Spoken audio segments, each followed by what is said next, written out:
ஒரு காதல் கடிதம் விழி போடும், உன்னை காணும் சபலம் வரக்கூடும். நீ பார்க்கும் பார்வைகள் பூவாகும், நெஞ்சுக்குள் தைக்கின்ற முள்ளாகும்.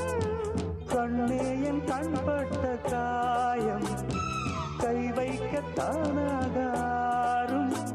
முன்னாலும் பின்னாலும் தள்ளாடும் செம்மேனில் என் உன் தோளிலாடும் நாள். வளையோசை கல கல கலவென கவிதைகள் படிக்குது, குடு குடு தென்றல் காற்றும் வீசுது. சில நேரம் சிலு சிலு சிலு என சிறுவிரல் படப்பட துடிக்குது, எங்கும் தேகம் கூசுது. சின்ன பெண் பெண்ட